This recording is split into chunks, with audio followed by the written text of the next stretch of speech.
आज हम देखते हैं एक लॉगिन सिस्टम हम कैसे बना सकते हैं किसी बैकएंड सिस्टम के अंदर।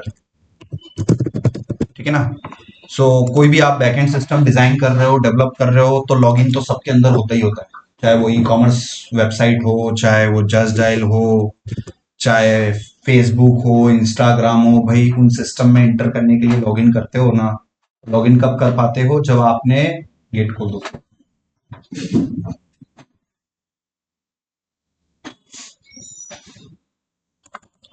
जब आपने उस सिस्टम पर आपने क्या किया हो। आप लॉगिन तभी कर पाओगे जब सिस्टम पे आपने कौन सा सिस्टम बना रखा होगा, रजिस्ट्रेशन। ठीक है ना। यूजर को रजिस्टर करना होगा। यूजर को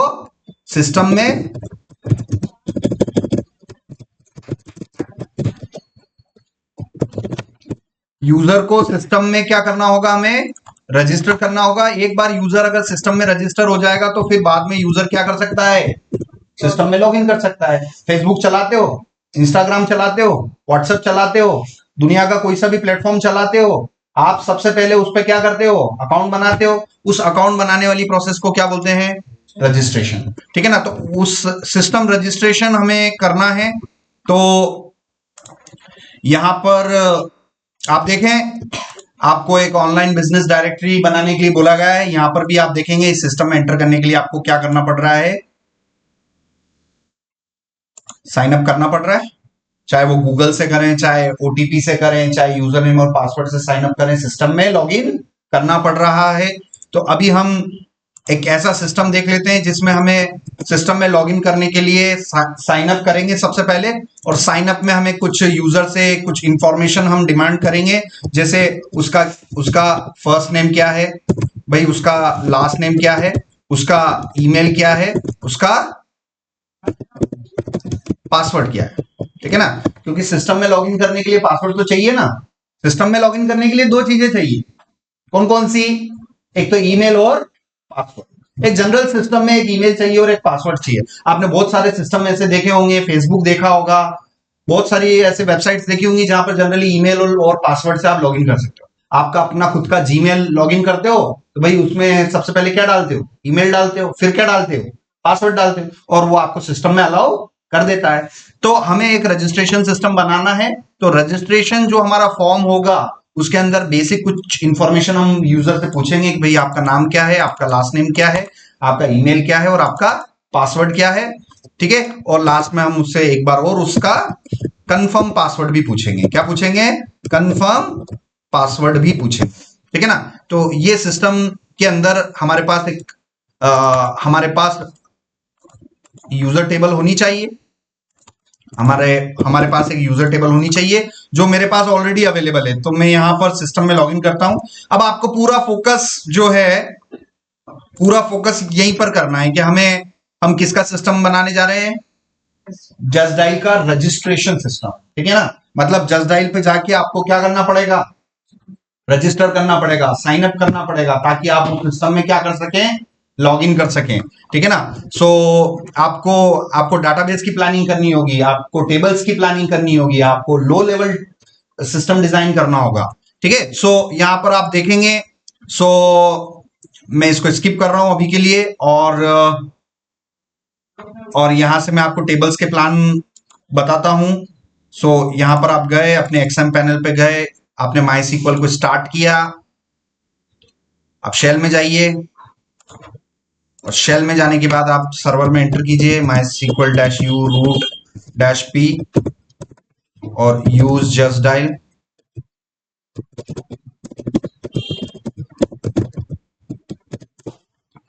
शो टेबल्स। भाई यूजर टेबल है कि नहीं?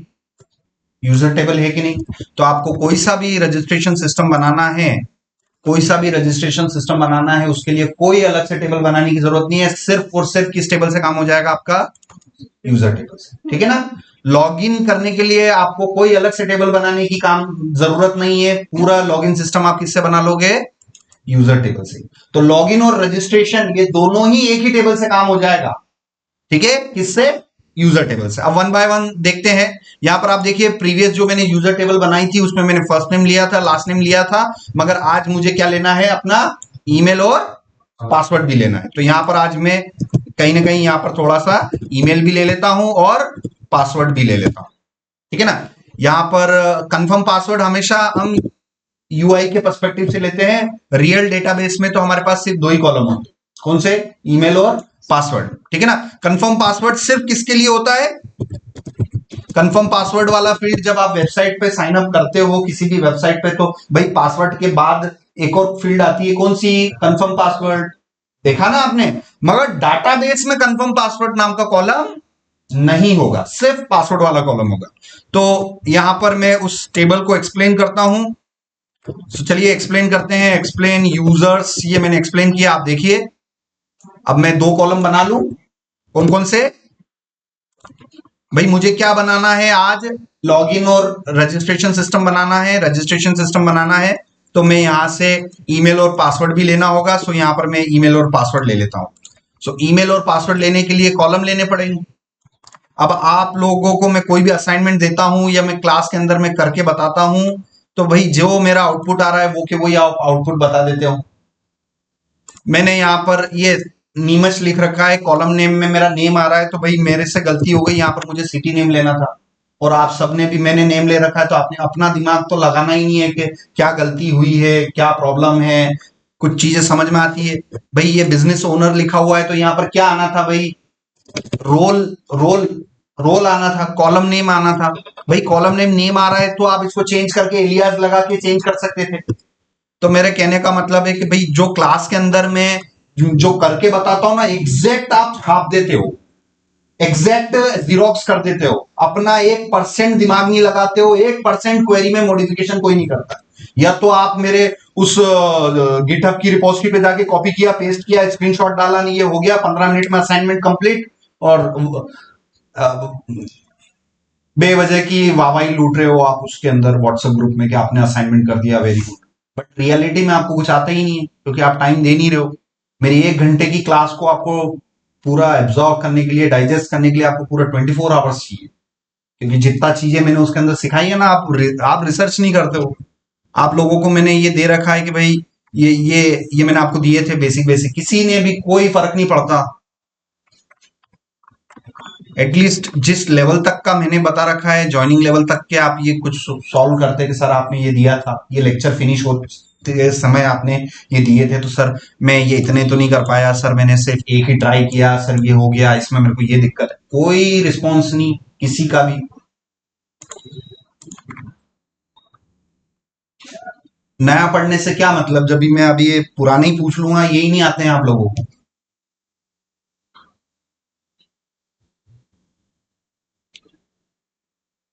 कल संडे है और ये आप सारे क्वेश्चन सॉल्व करना, कम से कम 50 क्वेश्चंस। ये जीपीटी को ये सारी टेबलों के स्ट्रक्चर दोगे और उसको बोलोगे 50 क्वेश्चंस मेरे लिए जनरेट कर दे, और उन क्वेश्चंस के आंसर जनरेट मत करवाना, उससे आंसर खुद आप उसको सोच सोच के करो। क्योंकि जब तक आप सोचोगे नहीं ना, कुछ भी नहीं होने वाला।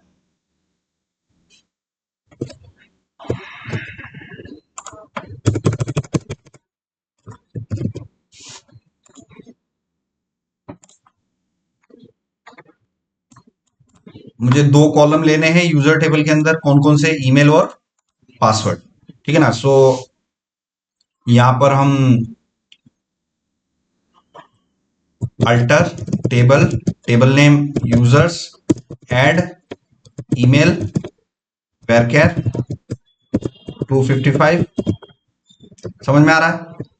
अब किसी भी दो व्यक्ति के ईमेल सेम हो सकते हैं क्या, थोड़ा सोच के बताओ। मेरा ईमेल एड्रेस मेरा ही होगा, किसी और का तो होगा नहीं। इसलिए add column name data, syntax बोलते चलो, add column name, data type, and last is the constraint. So which constraint we want to use? Unique. Unique is a constraint, and the data type we have used is varchar, because email will store some alphabets, a collection of characters.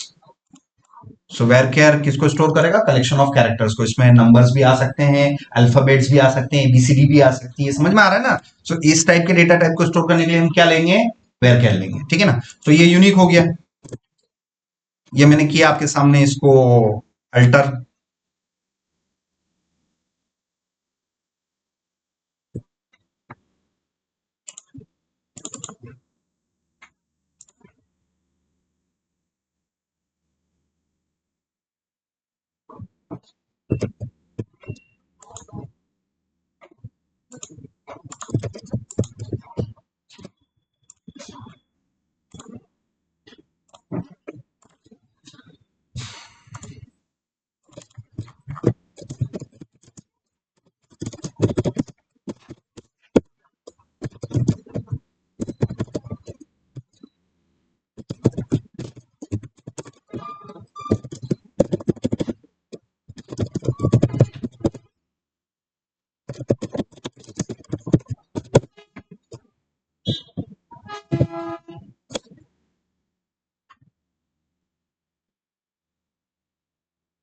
Table user is marked as crashed, should be repaired.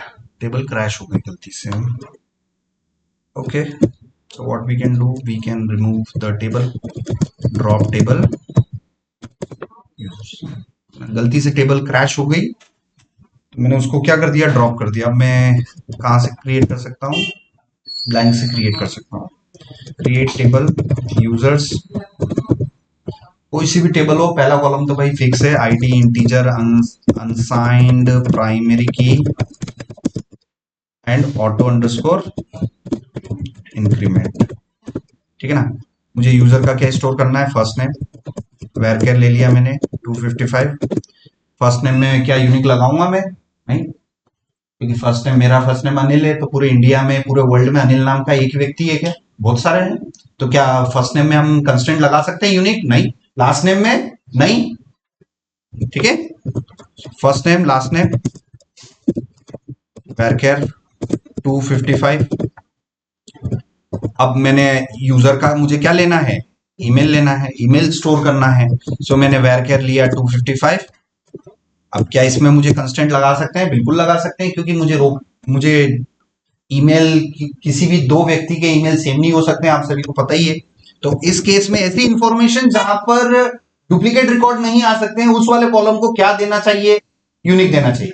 जैसे मुझे passport number का column store करना है, आधार number का, voter ID का, driving licence का, ऐसे कुछ इंफॉर्मेशन अगर टेबल के कॉलम नेम में मुझे अगर स्टोर करनी पड़े तो मैं क्या करूंगा, उसको यूनिक. ठीक है ना. सो यहां पर मैंने यूनिक लिया, ठीक है, और उसमें मैंने पासवर्ड ले लिया. पासवर्ड भी मेरा वेरिएबल कैरेक्टर होगा 255. क्या पासवर्ड दो लोगों के सेम हो सकते हैं, हो सकते हैं यार. मैंने जो पासवर्ड दिया है, हो सकता है पूरे उस पासवर्ड को, मैंने अपना पासवर्ड 123 दिया है, तो क्या आप लोग 123 पासवर्ड नहीं दे सकते हो, दे सकते हैं. तो पासवर्ड यूनिक इंफॉर्मेशन नहीं है, समझ में आ रहा है. सो पासवर्ड को भी मैंने क्या किया, ये किया, और मैंने क्रिएट टेबल का स्ट्रक्चर लिया और एंटर किया. अब आप देखिए यहां पर शो टेबल्स, मेरी टेबल बन गई. और यहां से मैं इसको एक्सप्लेन कर लूं, एक्सप्लेन यूजर्स. अब देखिए ये ईमेल आ रहा है, और इस ईमेल को मैंने कौन सा कंस्टेंट दे दिया, की कौन सी दे दी मैंने, उसको यूनिक की दे दी. और आईडी वाले कॉलम को हमेशा हम कौन सी की देते हैं, प्राइमरी की. ठीक है ना. चलिए अब रिकॉर्ड स्टोर करते हैं one by one. So user table के रिकॉर्ड्स ले लेते हैं. यहां पर हमने कुछ दो यूजर लिए थे प्रीवियस क्लास से. ठीक है ना, दो यूजर हमने लिए थे यहां पर. ठीक है ना, और इनके ईमेल एड्रेसेस हम स्टोर कर लेते हैं. ठीक है ना, यहां पर इनका क्या आ जाएगा, ईमेल आ जाएगा, और यहां पर इनका क्या आ जाएगा, पासवर्ड आ जाएगा. अनिल का ईमेल फॉर एग्जांपल क्या है, anil@gmail.com. ठीक है ना, gmail.com. ये आपका ईमेल एड्रेस है किसी एक पर्टिकुलर यूजर का. और उनका पासवर्ड जो हम डीबी में जो भी स्टोर करेंगे वो एनक्रिप्टेड फॉर्मेट में होना चाहिए, एनक्रिप्टेड. ठीक है ना. भले ही आपने पासवर्ड आपका क्या दिया है, आपने पासवर्ड आपका 123 दिया है, मगर डीबी में जाके वो कुछ रैंडम स्ट्रिंग में स्टोर होगा. ठीक है ना. डाटाबेस में पासवर्ड हमेशा एनक्रिप्टेड वे में स्टोर होना चाहिए, प्लेन वे में स्टोर नहीं होना चाहिए. जैसे मेरा एक्चुअल पासवर्ड है 123, और उसका एनक्रिप्टेड क्या हो जाएगा, उसका एनक्रिप्टेड कुछ एक रैंडम स्ट्रिंग हो जाएगी. तो पासवर्ड वाले कॉलम में आपको प्लेन स्टोर करना चाहिए कि एनक्रिप्टेड स्टोर करना चाहिए, फॉर सिक्योरिटी रीजंस एनक्रिप्टेड. कल को आपको डाटाबेस आपका हैक हो गया, आपकी बैकएंड एप्लीकेशन हैक हो गई, आपके हैकर, किसी हैकर ने आपकी एप्लीकेशन को हैक कर लिया, तो वो आपकी सेंसिटिव इंफॉर्मेशन को नहीं देख पाएगा। आप सारी चीजें देख लेगा, आपका फर्स्ट नेम देख लेगा, लास्ट नेम देख लेगा, ईमेल देख लेगा, मगर आपके पासवर्ड तक वो नहीं देख पाएगा। क्यों? क्योंकि आपका पासवर्ड प्लेन स्टोर है होगा कि एनक्रिप्टेड होगा, एनक्रिप्टेड होगा। तो कहीं ना कहीं एक सिक्योर, जब बैकएंड सिस्टम बनाते हैं तो एज अ बैकएंड इंजीनियर हमारे दिमाग में एक थॉट हमेशा होना चाहिए कि जो सिस्टम आप बना रहे हो वो थोड़ा सिक्योरिटी वाइज अच्छा हो। आपकी एप्लीकेशन ऐसी स्ट्रांग होनी चाहिए कि आसानी से हैक हो जाए कि नहीं हो जाए, नहीं हो जाए। तो ये बैकएंड इंजीनियर की रिस्पॉन्सिबिलिटी होती है कि सिक्योरिटी वाइज भी हमें थोड़ा बहुत सोचना है। तो जो जो सिक्योरिटी के बारे में सोचेंगे वो अपना पासवर्ड किस में स्टोर करेंगे? हमेशा एनक्रिप्टेड में। और ऐसे डेवलपर्स भी हैं मार्केट में जिनकी वेबसाइट हैक हो जाए उनको कोई फर्क नहीं पड़ता, वो अपना पासवर्ड किस में स्टोर करवा लेना? 1 2 3 में, प्लेन, डायरेक्ट प्लेन। ठीक है ना? आपको अच्छा इंजीनियर बनना है, सिक्योरिटी अच्छी आपको अपनी एप्लीकेशन की देनी है, आपको आप चाहते हो आपकी वेबसाइट कभी हैक ना हो, तो आप अपना पासवर्ड हमेशा पासवर्ड वाले कॉलम में कैसे स्टोर करके रखोगे? एनक्रिप्टेड। समझ में आ रहा है? सो चलिए अब यहां पर हम इंफॉर्मेशन स्टोर करते हैं। Insert into table name users, round bracket start, round bracket close, values, round bracket start, round bracket close, semicolon. और यहां पर मैंने एफ नेम ले लिया, एल नेम ले लिया, यहां पर मैंने ईमेल ले लिया, और यहां पर मैंने पासवर्ड ले लिया। ठीक है ना? तो इस पहले वाले कॉलम में, इस पहले वाले राउंड ब्रैकेट में क्या आएंगे? सारे के सारे कॉलम्स। और दूसरे वाले राउंड ब्रैकेट में क्या आएंगे? सारे के सारी उसकी वैल्यूज आएगी। और आपको पता है वैल्यूज हमेशा सिंगल कोटेशन में आएगी, तो यहां पर मैं वैल्यूज सिंगल कोटेशन में दे दूंगा। ठीक है ना? Single quotation, single quotation, single quotation. ठीक है ना? सो फर्स्ट कॉलम की वैल्यू, फर्स्ट कॉलम की वैल्यू फर्स्ट वाले में जाएगी, सेकंड वाले कॉलम की वैल्यू सेकंड स्ट्रिंग में जाएगी। समझ में आ रहा है ना? सो ऐसे करना है अपने को। अब मुझे पहला यूजर में स्टोर करने जा रहा हूं। पहला यूजर का नाम है अनिल, उसका सरनेम है डॉलर, और उसका ईमेल है अनिल अनिल@gmail.com। कुछ भी एक रैंडम ईमेल ले लेते हैं, अनिल@gmail.com। उसका पासवर्ड जो है, मान लीजिए उसका पासवर्ड 1 2 3, मगर इस पासवर्ड को यहां पर एक स्पेशल फंक्शन में हमें लेना पड़ेगा जो कि उस पासवर्ड को क्या कर देगा? उस प्लेन पासवर्ड को, उस प्लेन पासवर्ड को, प्लेन पासवर्ड को क्या कर देगा? एनक्रिप्टेड पासवर्ड में कन्वर्ट कर देगा। ठीक है ना? सो समझ में आया? सो मेरा प्लेन पासवर्ड क्या है? 1 2 3। और किसी न किसी तरीके से मैं उस पासवर्ड को क्या करना चाहता हूं? किस में कन्वर्ट करना चाहता हूं? Encrypted password. सो यहां पर हमारे पास MySQL का कुछ फंक्शंस होते हैं जो कि आपके प्लेन पासवर्ड को किस में कन्वर्ट कर सकते हैं? एनक्रिप्टेड में कन्वर्ट कर सकते हैं। सो यहां पर आप W3C स्कूल्स पर जाइए, आप W3 स्कूल्स पर गए, एसक्यूएल में गए, एसक्यूएल सेक्शन में आप जाइए, और यहां पर आप एसक्यूएल फंक्शंस में आप जाइए, और यहां पर आपको बहुत सारे MySQL न्यूमेरिक फंक्शन की कैटेगरी मिल गई, डाटा डेट फंक्शन की कैटेगरी मिल गई, और कहीं ना कहीं आपको एडवांस फंक्शन की कैटेगरी मिलेगी, कहीं ना कहीं आपको मैं सर्च कर लेता हूं एक बार। ठीक है? सो यहां पर नहीं मिल रहा है तो मैं जीपीटी से पूछ लेता हूं। ठीक है ना? यहां पर मैं गया, I want to encrypt plain password, I want to encrypt what? Plain password to store in MySQL database using SQL. भाई मैं एसक्यूएल के थ्रू MySQL डेटाबेस के अंदर मैं प्लेन पासवर्ड दूंगा और उसको करना चाहता हूं, तो ये मुझे कुछ सजेस्ट करेगा कि आप इसका यूज कर लो। ठीक है ना? Good question. So plain password के लिए आप उसके अंदर एक एक बिल्ट इन मेथड्स होती है। ठीक है ना? सो यहां पर कुछ फंक्शंस हमारे पास अवेलेबल होते हैं, जैसे ये एनक्रिप्शन फंक्शंस हमारे पास अवेलेबल है। SHA-2 नाम से हमारे पास क्या है? एक फंक्शन अवेलेबल है। ठीक है ना? जिसका मतलब होता है सिक्योर हैश एल्गोरिदम, है ना? SHA। SHA का क्या मतलब हो गया?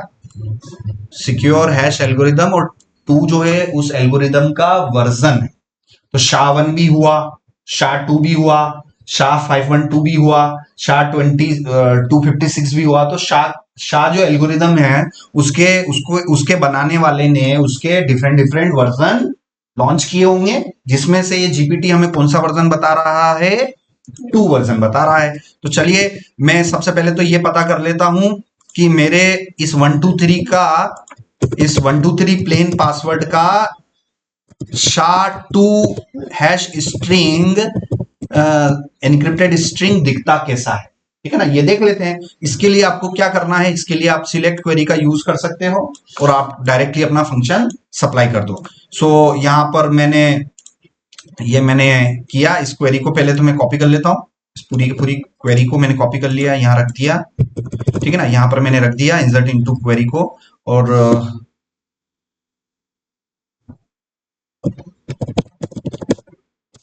ठीक है ना, ये सिलेक्ट SHA-2 और ये पर्टिकुलर फंक्शन है। जब भी राउंड ब्रैकेट दिख जाए तो वो बेसिकली उसको क्या बोलोगे, फंक्शन बोलेंगे। सो यहाँ पर SHA-2 नाम का फंक्शन है और इसके अंदर ये जो कहलाएंगे हमारे आर्ग्यूमेंट्स कहलाएंगे, इसको हम क्या बोलेंगे, एक्चुअल आर्ग्यूमेंट्स, ठीक है ना। सो एक्चुअल आर्ग्यूमेंट्स में हमें यहाँ क्या देना है, ठीक है ना, प्लेन पासवर्ड जो भी हमें देना है और सेकंड आर्गुमेंट उसका एल्गोरिदम वर्जन। तो मेरा प्लेन पासवर्ड क्या है, 123, ये देखो। तो शाह एल्गोरिदम का प्लेन पासवर्ड 123 का एनक्रिप्टेड वर्जन ये है, समझ में आ रहा है, ये इसका एनक्रिप्टेड वर्जन है, ठीक है। तो मेरा 123 जो पासवर्ड है उसका एनक्रिप्टेड वर्जन क्या हो गया, ये रैंडम स्ट्रिंग। ये रैंडम स्ट्रिंग को अगर मैं कोई भी हैकर को मिल भी जाएगा ना, तो वो कभी प्लेन पासवर्ड पता नहीं कर पाएगा कि भाई ये इतनी लंबी चौड़ी जो स्ट्रिंग है इसका एक्चुअल में प्लेन पासवर्ड क्या है, कोई पता नहीं लगा सकता है। क्योंकि ये जो एल्गोरिदम्स हैं, ये जो हैशिंग एल्गोरिदम्स है, these are one way hashing algorithms, one way hashing algos हैं। वन वे का मतलब हो गया है, वन वे का क्या मतलब हो गया कि प्लेन से हैश बन गया तो हैश से दोबारा प्लेन नहीं बन सकता है। जैसे वन वे रास्ता होता है, वन वे रास्ता किसको बोलते हैं, वन वे रोड किसको बोलते हैं, भाई जा सकते हो उससे रिटर्न आ नहीं सकते हैं, होता है ना one way road, one way में सिर्फ जा सकते हैं दोबारा आ नहीं सकते हैं। उसी तरीके से हमारे पास कुछ ऐसे फंक्शंस हैं, कुछ ऐसी एल्गोरिदम्स है जो आपके प्लेन पासवर्ड को ऐसी रैंडम स्ट्रिंग में कन्वर्ट कर देगी और वो रैंडम स्ट्रिंग को दोबारा से प्लेन नहीं किया जा सकता है, ठीक है ना। तो ये आप इन चीजों को धीरे धीरे समझेंगे। तो यहां पर मेन ऑब्जेक्टिव ये है कि जो भी आप रजिस्ट्रेशन सिस्टम बनाओगे उसके अंदर आपको सिर्फ यूजर टेबल चाहिए और उसके अंदर आपको ईमेल कॉलम चाहिए और पासवर्ड वाला कॉलम चाहिए। और दूसरी सबसे इंपॉर्टेंट बात मैंने क्या बताई है, पासवर्ड को हम कैसे स्टोर करेंगे, प्लेन के एनक्रिप्टेड में। और एनक्रिप्टेड के लिए बहुत सारी एल्गोरिदम्स मार्केट में अवेलेबल है। इसमें से आज हम उस एल्गोरिदम, कौन सी एल्गोरिदम यूज कर रहे हैं, शाह यूज कर रहे हैं, ठीक है ना। शाह के अलग अलग वर्जन होते हैं, शाह एल्गोरिदम्स वर्जन्स, ठीक है ना। सो मैंने उसको जीपीटी को बोला कि शाह जो एल्गोरिदम बनी है, किसने बनाई है, कब बनाई है, कौन से सन में बनाई है, ये आप थ्योरी पढ़ते रहना, ठीक है ना। मैं तो आपको वो एल्गोरिदम बता रहा हूं कि शाह नाम की एल्गोरिदम है, उसके अलग अलग वर्जन है, SHA-1 है, SHA-2 है, SHA-3 है और एडवांस लेवल पर जाओगे तो SHA-256 है और सबसे एडवांस लेवल पर जाते हैं तो SHA-512 है, ठीक है ना। सबसे स्ट्रॉन्गेस्ट हैश जो बनता है वो SHA-512 होता है और ये SHA-512 जो है ये पेमेंट गेटवे में यूज होता है, ठीक है ना। तो यहां पर अगर आपको SHA-512 का सिक्योरिटी लेवल चाहिए तो आप इस फंक्शन के अंदर ये जो फंक्शन आप यूज कर रहे हैं, इस फंक्शन के अंदर ये जो सेकंड आर्ग्यूमेंट है ना, इस फंक्शन के अंदर ये जो सेकंड आर्ग्यूमेंट है, this is nothing but your SHA algorithm version. So if you want to use the hash of SHA-512, so आपको अगर एल्गोरिदम SHA-512 यूज करनी है तो उसके सेकंड आर्गुमेंट में आप ये सप्लाई कर देना 512। अभी इसका हैश देखते हैं, इसका हैश क्या आ रहा है, इसका हैश कंपैरेटिवली लार्ज, देखा आपने, ये देखा, ये जो आपको ये जो हैश मैंने जनरेट किया था, ये हैश, ये ऊपर वाला जो हैश है जो A6 से चालू है और E3 पर खत्म है, ये शाह का कौन सा वर्जन है? 256। Very good. ओके, इसको मैं लिख देता हूं 256। तो शाह के 256 वर्जन का हैश जो है वो थोड़ा शॉर्ट है, और शाह सेम पासवर्ड का 512 वाले हैश, उसका जो अगर मैं हैश निकालूंगा तो उसका हैश रिलेटिवली लार्जर है। इसका मतलब इस हैश को क्रैक करना अगर इम्पॉसिबल है तो इस वाले हैश को क्रैक करना वेरी वेरी इम्पॉसिबल। समझ में आ रहा है ना? तो इसको क्रैक करना बहुत बहुत बहुत ज्यादा टफ है। तो आप सिस्टम किस टाइप का बनाना चाहते हो अपने क्लाइंट के लिए, अपनी कंपनी के लिए बहुत ज्यादा सिक्योर बनाना चाहते हो, तो आप 512 यूज कर लो, क्योंकि इससे ज्यादा स्ट्रॉन्गेस्ट एल्गोरिदम पूरे वर्ल्ड में कहीं नहीं। ठीक है ना?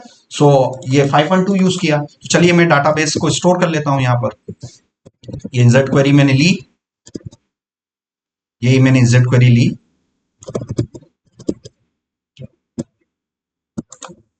और ये 1 2 3 को मैं किस फंक्शन में सप्लाई करूंगा? SHA-2 फंक्शन की कॉलिंग करी, और ये कॉलिंग को क्लोज किया, और इसका सेकंड आर्गुमेंट क्या दे देना है? 512। ठीक है ना? और जैसे ही मैंने एंटर किया, अब आप देखो क्या हो गया, क्वेरी ओके हो गया। अब मैं यहां पर करूं select star from users table, अगर मैं करूं तो आप देखेंगे आप इस अनिल यूजर का ईमेल तो देख पा रहे हो, मगर इस अनिल यूजर ने एक्चुअल में प्लेन पासवर्ड क्या डाला था ये कोई भी नहीं बता सकता है। ठीक है ना? इवन सॉफ्टवेयर भले आप भी बना रहे हो ना, तो आप भी नहीं बता पाओगे कि यार ये जो इसने यूजर ने जो पासवर्ड डाला था ये इसका एक्चुअल में प्लेन पासवर्ड क्या है। ठीक है ना? तो आपको समझ में आ गया कि हमें कभी भी पासवर्ड जो है प्लेन स्टोर नहीं करना चाहिए डेटाबेस में, हमें हमेशा एनक्रिप्टेड में करना चाहिए। एनक्रिप्ट करने के लिए अलग अलग एल्गोरिदम्स अवेलेबल हैं। तो मैंने आज आपको कौन सी बताई है? मैंने आपको शाह बताई है, और मैं जीपीटी को जाके एक और बोल देता हूं, I want to use MD5, sorry, कुछ कुछ एल्गोरिथम्स के नाम मैं बता देता हूं। MD5, ठीक है ना? सो ये MD5,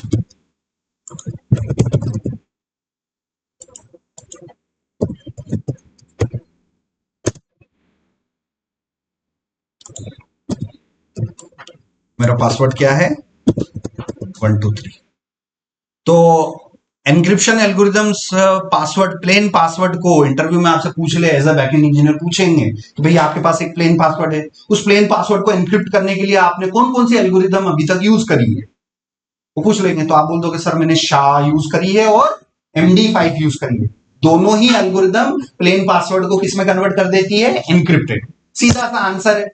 वो एल्गोरिदम कैसे बनी है वो थ्योरेटिकल कोई नहीं पूछेगा, सीधा सा पूछेगा कि भाई पासवर्ड एनक्रिप्ट करने के लिए आपने एल्गोरिदम कौन कौन सी यूज कर रखी है। उसके जवाब आज के लेक्चर से आपको बता देंगे। कौन सी यूज करी? अभी अपन ने शाह यूज करी। शाह में भी बहुत सारे वर्जन है, तो आपने कौन सी यूज करी? सर हमने 256 भी यूज करी और शाह 512 भी यूज करी। सर शाह 256 की स्ट्रिंग छोटी बनती है, अब उसके कितने कैरेक्टर काउंट है वो आप काउंट कर लेना, और शाह 512 की स्ट्रिंग और भी ज्यादा बड़ी बनती है। देखा ना डिफरेंस? देखा? एक छोटी सी स्ट्रिंग बन रही थी और एक 512 की बड़ी स्ट्रिंग बनी। ठीक है ना? जितनी ज्यादा बड़ी स्ट्रिंग होगी उसको क्रैक करना उतना ही इंपॉसिबल होगा। अब हम यहां पर देख लेते हैं, मैं ये भी यूज कर लेता हूं। चलिए इंसर्ट इनटू में गया, अब इस शाह की जगह मैंने क्या यूज कर लिया? MD5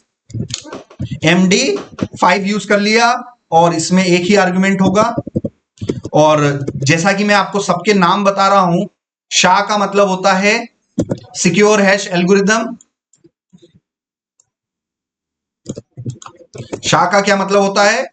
secure hash algorithm. और MD का मतलब होता है मैसेज डाइजेस्ट, MD5। सो मैसेज डाइजेस्ट। अब जैसे कि शाह के अलग अलग वर्जन हुए, SHA-1, शाह 256, शाह 512, उसी तरीके से मैसेज डाइजेस्ट नाम की एल्गोरिदम के भी अलग अलग वर्जन हुए। MD1 भी हुआ होगा, MD2 भी हुआ होगा, और सबसे ज्यादा पॉपुलर जो है वो MD5 है। ठीक है ना, ये MD5 जो है, अगर इस MD5 का अगर आप कोई भी प्लेन पासवर्ड अगर MD5 में दोगे, MD5 में दोगे, तो वो 32 कैरेक्टर का एक रैंडम स्ट्रिंग जनरेट करेगा। कितने कैरेक्टर का? 32 कैरेक्टर। चलो यहां से मैं ये कर लेता हूं। अभी अनिल की डुप्लीकेट एंट्री आ गई, क्योंकि अनिल वाले ईमेल पर मैंने क्या दे रखा है, वो दे रखा है, यूनिक कंस्टेंट दे रखा है। अब यहां से मैंने फॉर एग्जांपल राकेश ले लेता हूं, एंटर किया, केयरफुली देखो राकेश वाली एंट्री स्टोर हो गई, सिलेक्ट किया मैंने यूजर को। देखो अनिल वाला जो पासवर्ड है जो कि 512 से स्टोर्ड है, वो रिलेटिवली लॉन्ग है, और ये जो नीचे वाला जो है, ये मैंने किस एल्गोरिदम से स्टोर करवाया? MD5 से। तो आपको बस एज ए बैकएंड इंजीनियर आपको नॉलेज होना चाहिए, कुछ कुछ बातों का पता होना चाहिए कि हम कोई भी अगर रजिस्ट्रेशन सिस्टम बना रहे हो तो सर उसमें मुझे सिर्फ एक यूजर टेबल चाहिए, यूजर टेबल में मुझे सर ईमेल चाहिए, पासवर्ड चाहिए, कॉलम चाहिए, और पासवर्ड को मैं कभी भी डेटाबेस में प्लेन स्टोर नहीं करवाऊंगा, मुझे हमेशा एनक्रिप्टेड करके स्टोर करना पड़ेगा। अब एनक्रिप्टेड करने के लिए सर मेरे पास अलग अलग एल्गोरिदम है, अगर मैं MD5 यूज करूंगा तो थ्रू आउट MD5 ही यूज करना है, फिर आप उस पर नहीं जा सकते, कोई एक चूज करना है अपने को। अभी मैं आपको दोनों ही बता रहा हूं कि भाई आप MD5 यूज करोगे तो MD5 को क्रैक करना इजी है थोड़ा सा, क्यों? क्योंकि स्ट्रिंग थोड़ी छोटी है, समझ में आ रहा है ना? और ये 512, तो दोनों में आपने देखा। तो मेन ऑब्जेक्टिव यही है कि पासवर्ड को आप कैसे स्टोर करोगे? एनक्रिप्टेड। अगर आपको अपनी एप्लीकेशन हाईएस्ट सिक्योर बनानी है तो आप SHA-512 का यूज करें, अगर आपको लगता है कि यार कोई दिक्कत नहीं तो फिर MD5 का भी यूज कर सकते हो, ठीक है ना? तो ये थोड़ा सिक्योरिटी लेवल के एप्लीकेशंस हैं, ठीक है ना? अब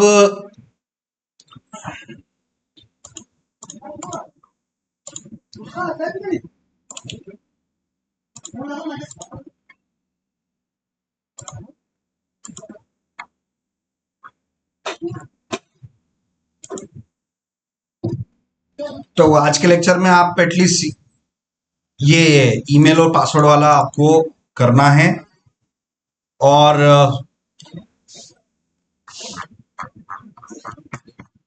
अलग अलग कैटेगरी के मैं आपको बता देता हूं। अभी तक मैंने आपको जो है ज्वाइंस तक के मैंने आपको SQL क्वेरीज मैंने आपको बताई है। अब हम देख लेते हैं सब क्वेरीज वाला सेक्शन। कौन सा? सब क्वेरीज। सब SQL सब क्वेरी। सब क्वेरी को बोलते हैं नेस्टेड क्वेरी भी बोलते हैं। क्या बोलते हैं? नेस्टेड क्वेरी, ठीक है ना? तो इंटरव्यू में आपको इससे रिलेटेड भी क्वेश्चंस आ सकते हैं। तो नेस्टेड क्वेरी का मतलब हो गया आपके क्वेरी के अंदर क्वेरी, क्वेरी के अंदर क्वेरी, मतलब एटलीस्ट सब क्वेरीज और नेस्टेड क्वेरीज में एटलीस्ट आपके पास एक ही SQL में कितनी क्वेरी होंगी? 2 क्वेरी होंगी। समझ में आ रहा है ना? नेस्टेड क्वेरी का मतलब क्या हो गया कि एक से ज्यादा क्वेरी, एक ही क्वेरी में एक से ज्यादा क्वेरी है हो, उसको आप क्या बोल सकते हैं? नेस्टेड क्वेरी या सब क्वेरी बोल सकते हैं। तो अब इस चीज को समझने के लिए आपको रियल वर्ल्ड का एग्जांपल लेना पड़ेगा। भाई रियल वर्ल्ड का एग्जांपल अपन पहले दिन से जस्ट डायल ले रहे हैं, जस्ट डायल का स्ट्रक्चर दिया, सब कुछ दिया मैंने उसको, और उसने सब क्वेरीज से रिलेटेड उसने मेरे को कुछ क्वेश्चंस दिए, 5-10 क्वेश्चंस दिए। उनको वन बाय वन समझते हैं कि किस तरीके से हमें वो करना है, इनको समझना है। तो सब क्वेरीज में अगर हम देखें,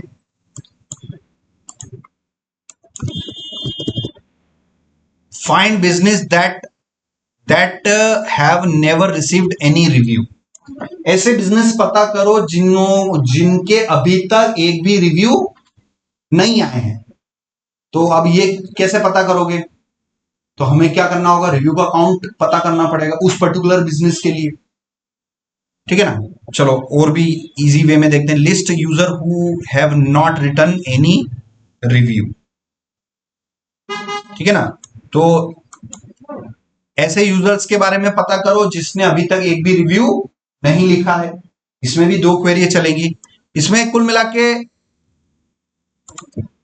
हमें काउंट का यूज करना पड़ेगा। किसका?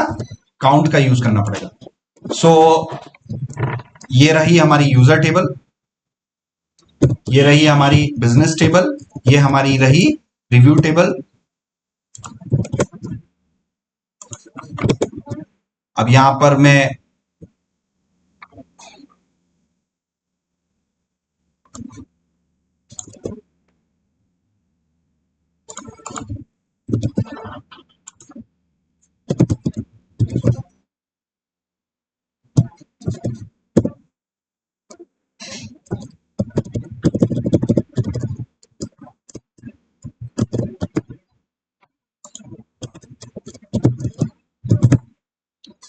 ठीक है ना। सो हमारे पास 3 टेबलें हैं और क्वेश्चंस कुछ ऐसा बन रहा है, list down list users who have not written any review.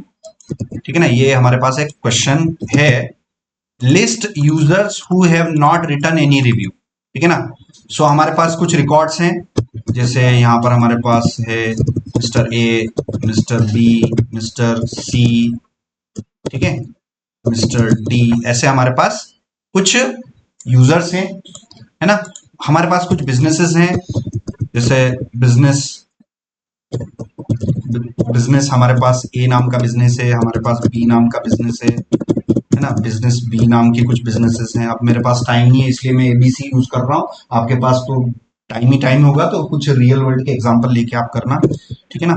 So business सी हो गया, ठीक है ना। और रेंडमली आप इसको दे सकते हैं, कुछ मैंने इसको दे दिया 3 दे दिया, इसको मैंने 4 दे दिया, इसको मैंने 1 दे दिया।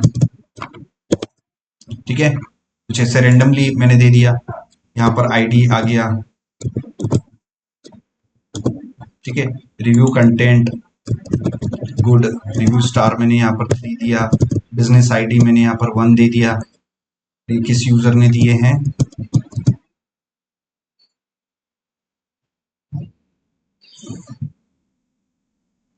अब यहाँ पर रोल्स भी है,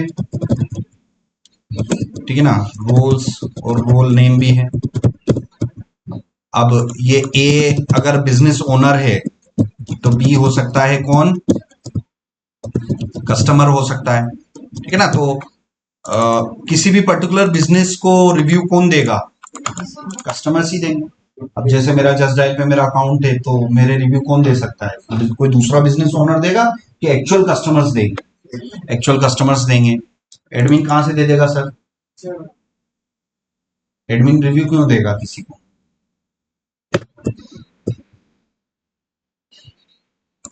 अब list users who have not written any review, ऐसे यूजर आपको लिस्ट करने जिसने अभी तक एक भी रिव्यू नहीं किया है। सो यहां पर हम देख सकते हैं, सबसे पहला तो इसने बोला कि लिस्ट यूजर्स, तो लिस्ट यूजर्स मतलब select star from users who have not written any review. Who have not written is your condition. So ये जो भी पार्ट है ये किधर आएगा, ये यहां पर आएगा, who have not written any review। तो इसको कुछ इस तरीके से समझा करो। सबसे पहले इसने क्या बोला, लिस्ट यूजर्स। सो लिस्ट यूजर वाले पार्ट को अगर मैं ब्रेक करूं तो वो क्या बन रहा है, select star from users. List users मतलब यूजर्स को लिस्ट करो, और who have not written any review, who have not written any review is your condition. So condition वाला पार्ट हमेशा किधर आता है, वेयर के बाद में। तो इतने का आंसर तो सिलेक्ट यूजर लिस्ट यूजर्स तो ये इससे आ गया, मगर इतने का पार्ट आपको who have not written any review, तो इसके लिए आपको इस वाले कंडीशन पार्ट में you have to write your another SQL query. So this entire query will be collection of more than one query. एक से ज्यादा क्वेरी अगर एक सिंगल क्वेरी में आ जाए तो वो किसका एग्जाम्पल बन जाता है, फिर सब क्वेरी का, और सब क्वेरी को ही हम क्या बोलते हैं, नेस्टेड क्वेरी। ठीक है ना। तो अब यहां पर who have not written any review, ऐसे यूजर जिसने अभी तक किसी भी बिजनेस के बारे में क्या नहीं दे रखा है, कोई रिव्यू नहीं दे रखा है, तो उन सारे बिजनेसेस को करने हैं। तो यहां पर मैं क्या कर सकता हूं, सिलेक्ट कर सकता हूं काउंट। मैं किनको काउंट कर सकता हूं, यहां पर आप देखना W3C स्कूल्स में एसक्यूएल्स पे गए और हमारे पास एक काउंट फंक्शन होता है, ये काउंट है ना।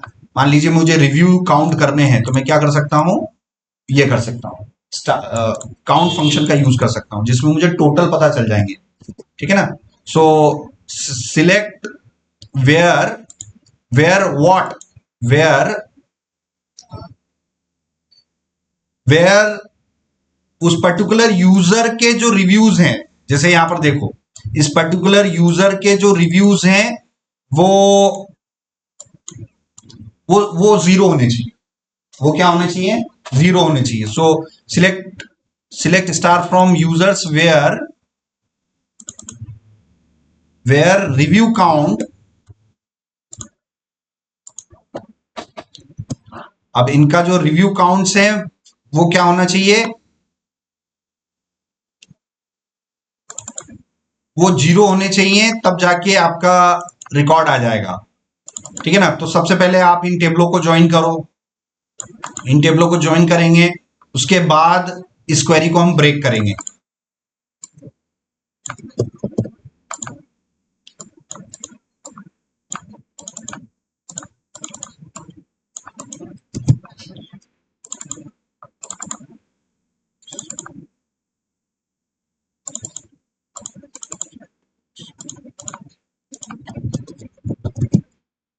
अब ये completely because it is an example of more then 2 tables, क्योंकि यहां पर एक्चुअल में इसका आंसर देने के लिए you basically will have 4 tables, है ना?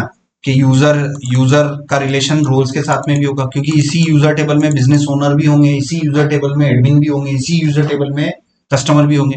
तो यूजर का इनर ज्वाइन रोल से करना है, फिर बिजनेस टेबल का इनर ज्वाइन आपने देखा होगा उसके साथ करके, फिर रिव्यूज के साथ भी आपको करना पड़ेगा।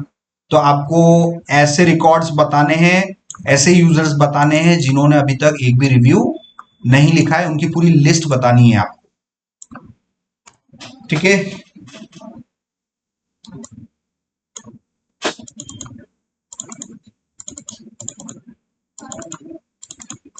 इसको मैं और सिंपल तरीके से मैं बता देता हूं। मान लीजिए आपके पास एक एम्प्लॉय टेबल है। आपके पास कौन सी टेबल है? एम्प्लॉयज टेबल है, जहां पर आपके पास आईडी, एम्प्लॉय का नेम है और उसकी सैलरी है। अब आपसे क्वेश्चन पूछा गया है, आपके पास कुछ एम्प्लॉयज हैं उसके अंदर,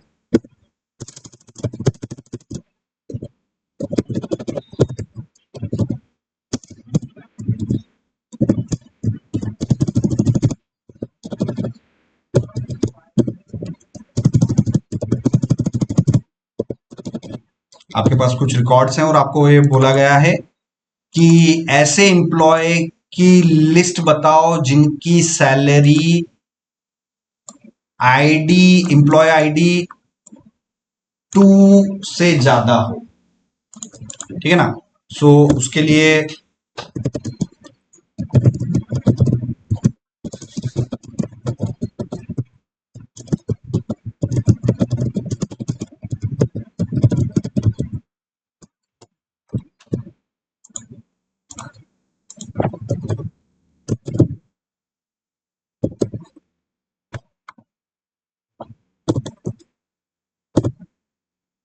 उसके लिए आप नेस्टेड क्वेरी में ऐसे लिख सकते हैं, सिलेक्ट स्टार फ्रॉम एम्प्लॉयज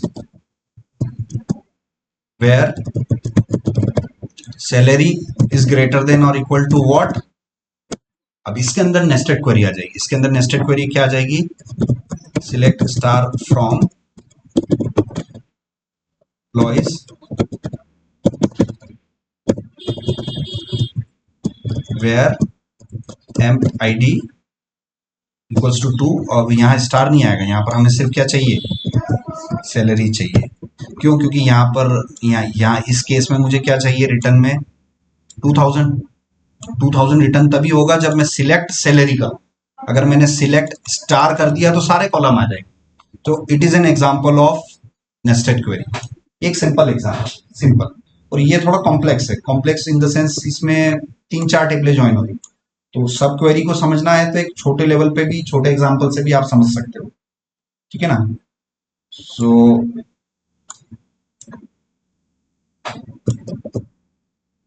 आपने इस छोटे से एग्जांपल को जीपीटी को दे दिया, please generate some small questions for sub queries, nested queries। ठीक है ना। तो मैंने एक छोटा सा एग्जांपल दिया उसको कि भाई एम्प्लॉय टेबल है, उसके अंदर 3 कॉलम है और मेरे लिए मुझे प्रिपरेशन करनी है, मुझे नेस्टेड क्वेरी समझना है, मुझे सब क्वेरी समझना है, तो मेरे लिए कुछ क्वेश्चन जनरेट कर दो। तो ये बेसिक क्वेश्चन जनरेट करेगा। Retrieve the highest salary using display the employees with the highest salary, या कहीं ना कहीं एक फिक्स आईडी लेके भी चल सकते हैं। Display the employees whose salary is greater than the salary of employee. Yes, यही तो मैंने बताया। मैंने यहाँ पर एम्प्लॉय की बजाय मैंने क्या ले ली, एम्प्लॉय आईडी ले ली। तो यस, ये जो 15 वाला क्वेश्चन है ये उसी तरीके से हुआ है, ठीक है ना। सो मैं आपको बता देता हूँ। सो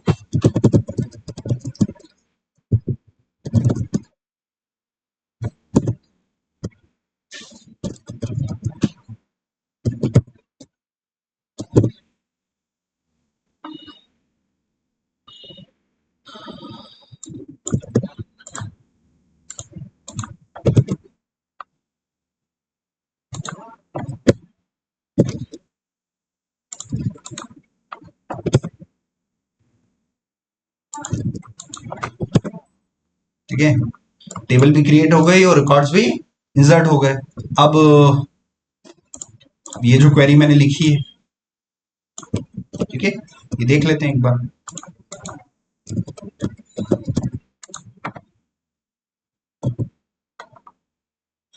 unknown column emp ID, very good. Emp ID तो नहीं है बल्कि हमारे पास क्या है, आईडी है। यस, आ गया। तो मैंने क्या बोला था कि ऐसे एम्प्लॉयज की लिस्ट बताओ जिसकी सैलरी एम्प्लॉय आईडी 2 से ज्यादा हो। अब एम्प्लॉय आईडी 2 की सैलरी क्या है वो मुझे पता करने के लिए मैंने फर्दर नेस्टेड क्वेरी लगाई कंडीशन वाले पार्ट के अंदर, ठीक है ना। समझ में आया। ये कंडीशन वाला पार्ट किसे बोलते हैं, वेयर वाला। वेयर के बाद जो कुछ भी है वो क्या है, आपकी कंडीशन है। तो कंडीशन में कॉलम नेम, ये ऑपरेटर और वैल्यू की जगह मैंने क्या लगा दी, नेस्टेड क्वेरी। तो सबसे पहले क्या सोल्व होगी, नेस्टेड क्वेरी। वो सोल्व होके रिजल्ट आएगा। रिजल्ट क्या आया, 200, और वो 200 फिर आउटर क्वेरी में सप्लाई हुआ। So this is your nested query, और ये बाहर वाली जो है ये आपकी आउटर क्वेरी। बाहर वाली क्वेरी और अंदर वाली क्वेरी। तो जैसे ही आप एग्जीक्यूट करोगे सबसे पहले कौन सी सॉल्व होती है, अंदर वाली। अंदर नेस्टेड वाली क्वेरी सॉल्व होगी, उसका जो रिजल्ट आएगा वो सप्लाई हो जाएगा किसमें, आउटर वाली क्वेरी में, और बाद में फाइनली आपको रिजल्ट मिल जाएगा। समझ में आ रहा है। सो ये नेस्टेड क्वेरी मैंने आपको बताया, सिंपल सा एग्जांपल, ये थोड़ा सा हमें देखना था। और मैं आपके लिए, कल संडे है और इस चीज को आप सॉल्व करना है, इन क्वेश्चंस को। List the user who have not written any review, या फिर आप बहुत सारे क्वेश्चंस आप सब क्वेरी से रिलेटेड, जस्ट डायल जिस प्रोजेक्ट पे आप काम कर रहे हो उससे रिलेटेड बहुत सारे क्वेश्चंस आप जनरेट करवा सकते हो और उनको समझते हुए इंप्लीमेंट करना है।